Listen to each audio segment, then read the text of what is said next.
जय राधा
सेवया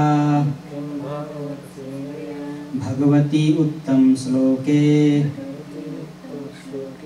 भक्तिर्भवति नैष्ठिकी।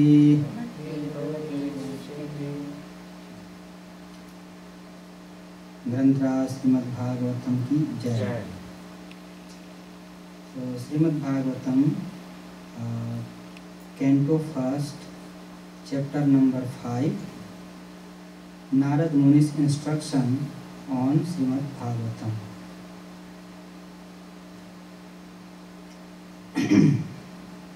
अहम पुरातीत भवे अभवं मुने दास्यास्तु कस्याश्चन वेदवादिनां निरूपितो बालक एव योगिनां शुश्रूषणे प्रावृषि निर्विवीक्षताम्।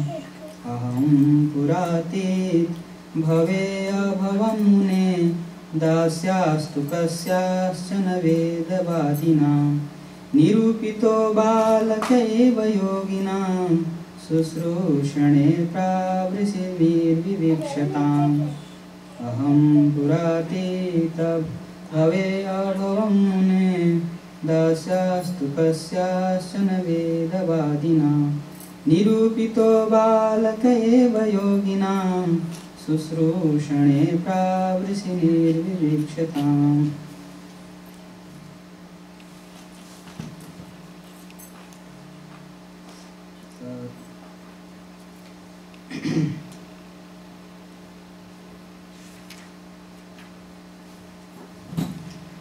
अहम आई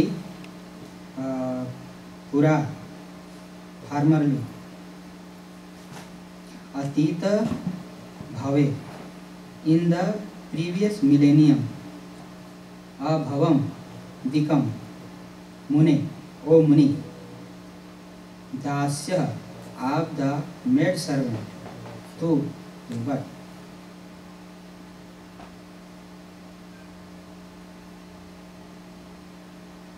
kasyashchan certain vedvadinam of the followers of the Vedas, Vedanta, Nirupitah, engaged,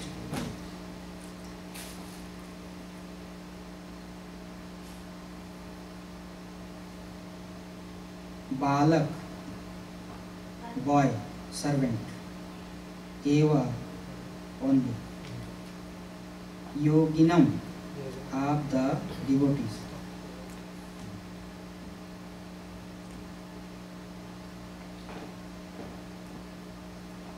Sushrusane, in the service of Pravrishi during the 4 months of the rainy season. Nirvivikshatam, living together. Translation and purport by Divine Grace Srila Prabhupada. O Muni, in the last millennium I was born as the son of a certain maid servant engaged in the service of Brahmanas who were following the principles of the Vedanta. When they were living together during the 4 months of the rainy season, I was engaged in their personal service. Purport: the wonder of the atmosphere surcharged with devotional service to the Lord is briefly described herein by Sri Narad Muni. He was the son of the most insignificant percentage. He was not properly educated. Still, because his complete energy was engaged in the service of the Lord, he became an immortal age. Such is the powerful action of devotional service that living entities are the marginal energy of the Lord, and therefore they are meant for being properly utilized in the transcendental loving service of the Lord. When this is not done, one's situation is called Maya. Therefore, the illusion of Maya is at once dispatched as soon as one's full energy is converted in the service of the Lord instead of in sense enjoyment.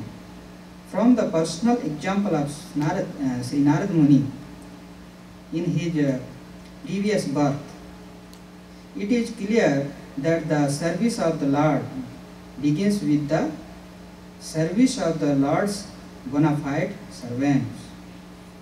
The Lord says that the service of his servants is greater than his personal service. Service of the devotees is more valuable than the service of the Lord. One should therefore choose a bona fide servant of the Lord, constantly engaged in his service.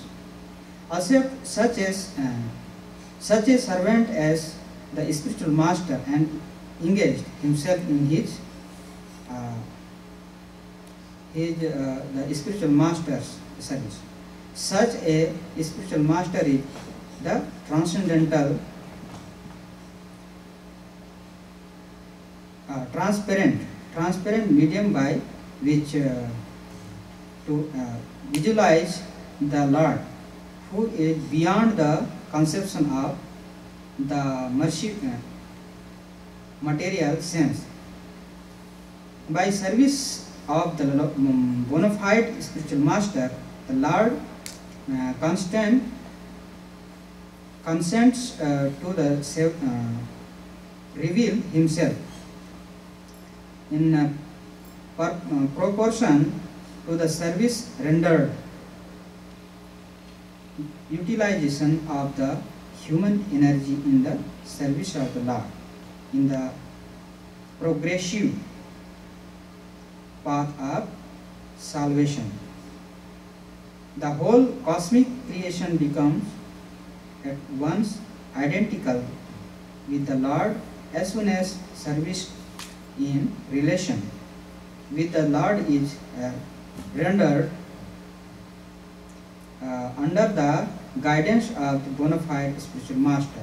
The expert spiritual master knows the art of utilizing everything to glorify the Lord, and therefore under his guidance the whole world can be turned into the spiritual abode by the divine grace of the Lord's servant.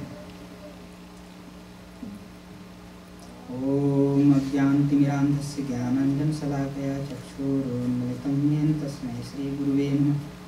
Shri Chaitanya Manobishtam Sthapitam Yena Bhutale Swayam Rupa Dhanayam Dadati Swapadantikam Vandeham Shri Guru Shri Upadakam Shri Gurunna Vaishnavas Shri Rupam Sagrajatam Sagaranatham Kamikam Sajivam Sadaitam Savadhutam Parijan Saitam Shri Krishna Chaitanya Devam Shri Radha Krishna Padan Saganalita Shri Vishakhanam He Krishna Karuna Sindhu Dinabandhu Jagatpate Gopesu Gopika Kanta Radha Kanta Namostute Tapta Kanchan Gaurangi Radhe Vrindavaneshwari Vrishabhanam Shute Devi Pranamami Haripriye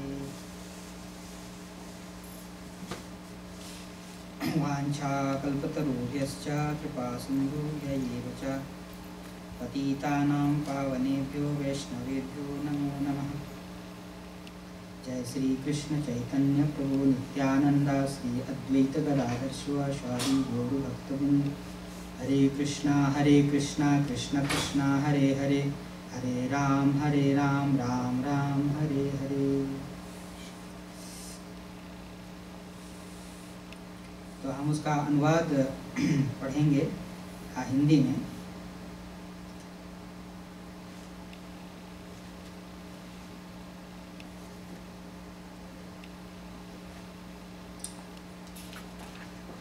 अहम पुरातीत भवे अभवम मुने दास्यस्तु कस्याश्च वेदवादिनां निरूपितो बालक एव योगिनां शुश्रूषणे प्रावृषि निर्विच्यताम्। नारद मुनि बता रहे हैं अपने पूर्व जन्म के बारे में, किससे? व्यासदेव से। क्योंकि इस श्रीमद् भागवतम की जो रचना है, नारद मुनि ने उसको व्यासदेव को बनाने के लिए बोला था। तो इसका अनुवाद है, मुने पिछले कल्प में अपने पूर्व जीवन में मैं वेदवादी ब्राह्मणों की एक दासी का लड़का था। वे योगी वर्षा ऋतु में एक स्थान पर चातुर्मास्य कर रहे थे। बचपन में ही मैं उनकी सेवा में नियुक्त कर दिया गया था। ये आज का श्लोक। अहम पुरातीत भवे अभवम ने दास्यस्तस्यासन वेदवादिना निरूपितो बालक।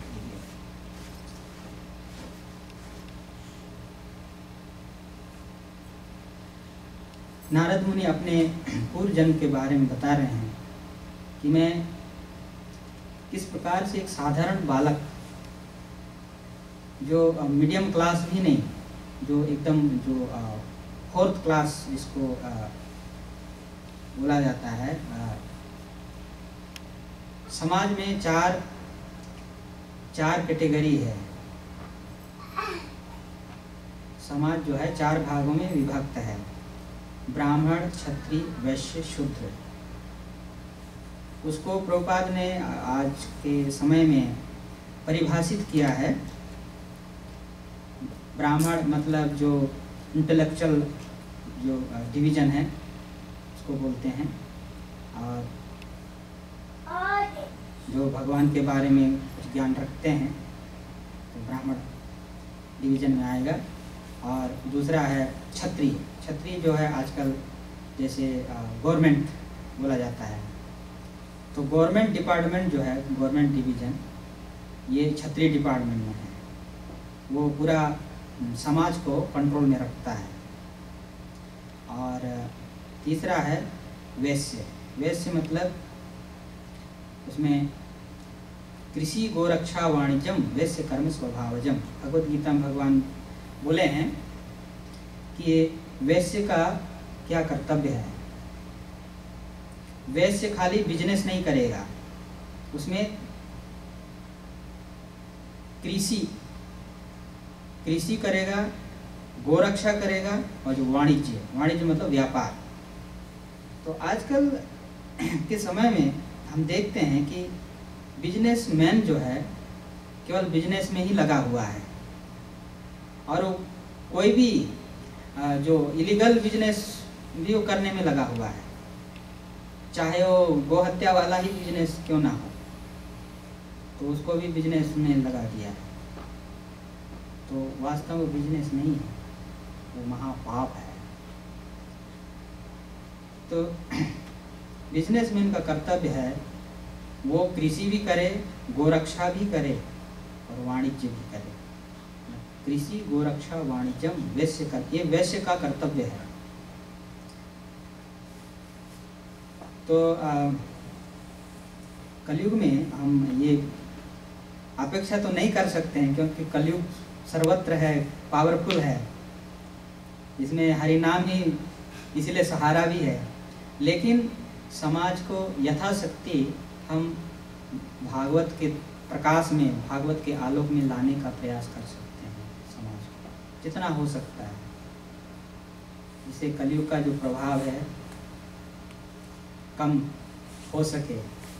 हम पूरा खत्म नहीं कर सकते, क्योंकि उसी का युग है, उसी के राज्य में हम डंका तो नहीं बजा सकते, लेकिन चैतन्य महाप्रभु की कृपा से, गुरु वृंद की कृपा से, भगवान की कृपा से जितना हम उसको क्या बोलते हैं, स्केप कर सके उतना अच्छा है।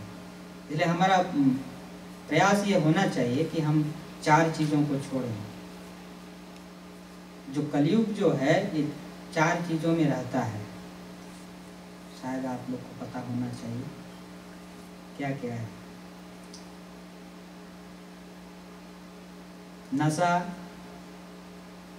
नशा में आता है, पहला जो नशा में जो आता है वो शराब है।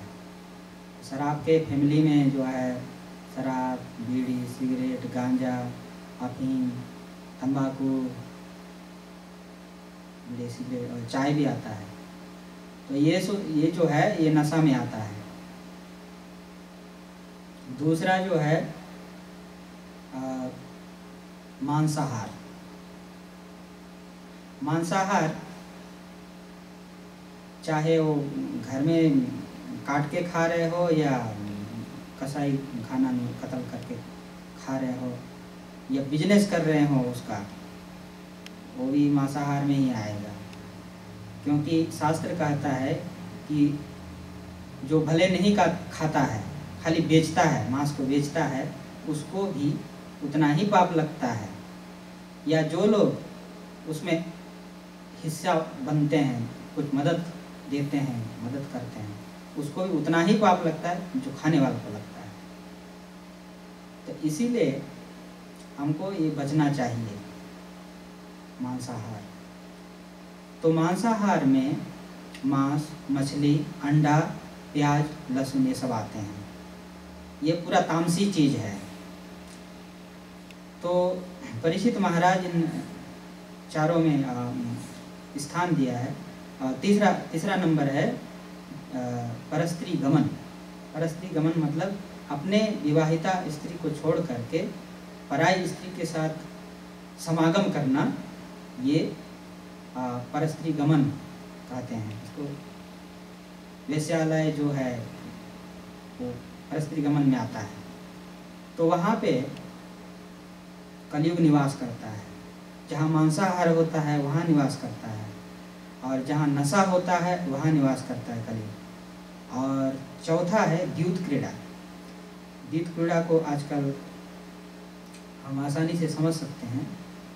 गैम्बलिंग, आजकल गैम्बलिंग बोलते हैं, ये द्यूत क्रीड़ा है। तो द्यूत क्रीड़ा में कलयुग निवास करता है। तो कभी भी इन 4 जगहों में वो जो लोग जाते हैं वो कलयुग के चपेट में आ जाते हैं। और जो लोग एक बार कलयुग के चपेट में आ जाते हैं तो वो लोग फिर उससे उबरने के लिए और कोई मार्ग नहीं रह जाता है सिवाय पाप करने के। तो यदि हम कलयुग से बचना चाहते हैं तो इन 4 चीज़ों को छोड़ना होगा। तो नारद मुनि अपने पूर्व जन्म के बारे में बता रहे हैं व्यासदेव से कि किस प्रकार से मैं एक छोटा परिवार में, शूद्र परिवार में, शूद्र जो है कोई घृणित अस्पृश्य परिवार नहीं होता है। ये 4 वर्णों में शूद्र जो है चौथा कैटेगरी का, इसको आजकल के भाषा में बता रहा था, ये 4 ब्राह्मण, क्षत्रिय, वैश्य, शूद्र। क्षत्रिय जो है शासन करेगा, वैश्य जो है व्यापार करेगा, गाय की रक्षा करेगा और कृषि करेगा। ये 3 कर्म है वैश्य का। और शूद्र क्या करेगा? शूद्र जो है इन तीनों वर्णों की सेवा करेगा। जैसे आजकल हम लोग एम्प्लॉय के बारे में सुनते हैं। एम्प्लॉय, कोई कंपनी में एम्प्लॉय होता है या गवर्नमेंट एम्प्लॉय होता है। तो प्रभुपाद ने परिभाषित किया है, ये जो आजकल एम्प्लॉय जो है ये शूद्र कर्म है, ये शूद्र कर्म है एम्प्लॉय।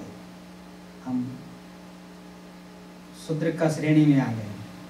तो प्रभुपाद बोलते हैं शूद्र क्या शासन करेगा, मतलब जो एम्प्लॉय है वो क्या शासन करेगा। तो कलो शूद्र संभवा, भागवत कहता है कलो शूद्र संभव। कलयुग में प्राय सभी शूद्र हैं, मतलब सभी प्राय शूद्र कैटेगरी में हैं, सब एम्प्लॉय हैं। इवन जो लोग मंत्री, प्रधानमंत्री, वो लोग भी सभी लोग शूद्र बन गए हैं। तो प्रभुपाद बोलते हैं ये शूद्र लोग क्या शासन करेंगे, हमको तो राजा चाहिए, और वो भी ऋषि की तरह होना चाहिए, राज ऋषि। जैसे युधिष्ठिर महाराज थे या भगवान राम थे, इस तरह से, या परीक्षित महाराज थे। तो ऐसा राजा चाहिए। आजकल इलेक्शन होता है, मतलब जनता एक किसी जनता के ही किसी व्यक्ति को चूज करती है नेता के रूप में कि आप हमारे नेता हो जाइए। और इलेक्शन होता है, वोटिंग होता है, जनता चुनती है उसको और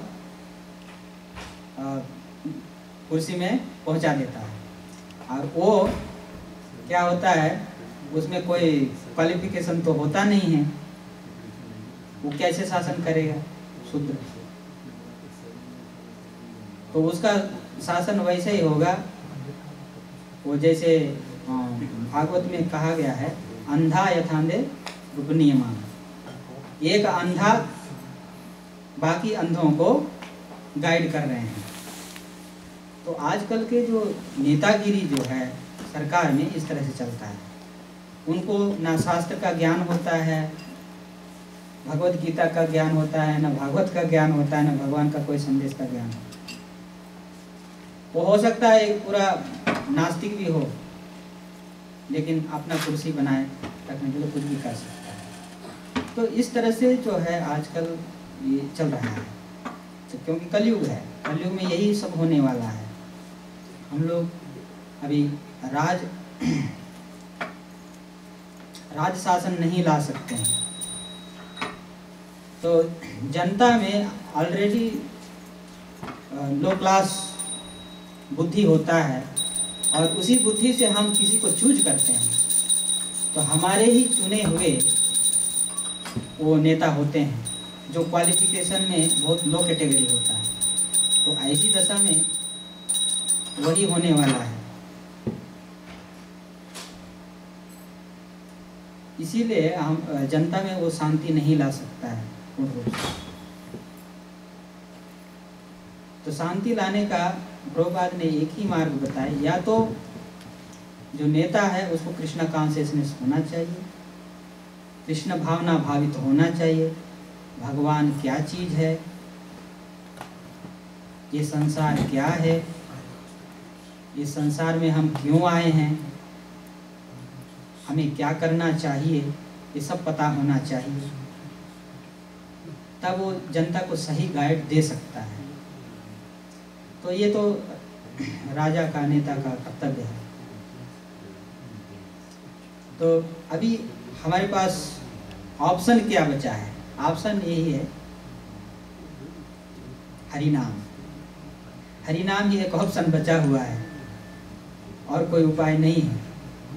हम अपेक्षा कर सकते हैं और लोग से, लेकिन पूरा उस पर भरोसा नहीं कर सकते हैं। भरोसा भगवान पे कीजिए और यथाशक्ति भगवान का नाम का जाप कीजिए, कीर्तन कीजिए, क्योंकि कलयुग का यही धर्म है। तो नारद मुनि अपने पूर्व जन्म में एक दासी पुत्र थे। दासी पुत्र होने पर भी वो एक तो एकलौते बच्चा थे। कुछ संत महात्मा लोग चतुर्मास करने के लिए उस गांव में रुक गए। किस गांव में? जिस गांव में ये दासी का लड़का था, उस गांव में। आजकल इस चीज़ को हम समझ नहीं सकेंगे, लेकिन प्राचीन काल में क्या होता था, जब वर्षा ऋतु होता था तो बहुत सारे क्रियाकर्म जो है बंद हो जाता था। वर्षा ऋतु के समय राजा दूसरे राज्य पर चढ़ाई करने के लिए नहीं जाता था, क्योंकि वर्षा ऋतु कारण वो बाधा उत्पन्न हो जाता था। और जो साधु संत जो थे, साधु महात्मा लोग, वो एक जगह से दूसरे जगह नहीं जाते थे। क्यों नहीं जाते थे? इसका कारण था कि जैसे वर्षा ऋतु आता है तो हम लोग भारत से हैं, इसलिए हम लोग ये जान सकते हैं कि जैसे बारिश आता है, वर्षा ऋतु आ जाता है 4 महीने, तो वैसे कीड़े मकोड़े पैदा हो जाते हैं। बहुत सारे जीव जंतु जो जमीन में रेंगने वाले, उड़ने वाले, वो सब पैदा हो जाते हैं।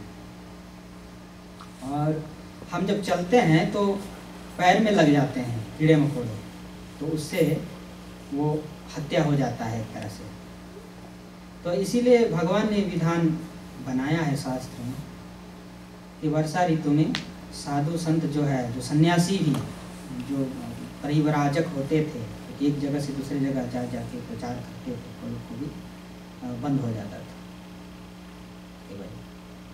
आजकल तो ये संभव नहीं है ये सब चीज़, लेकिन पहले ऐसा होता था।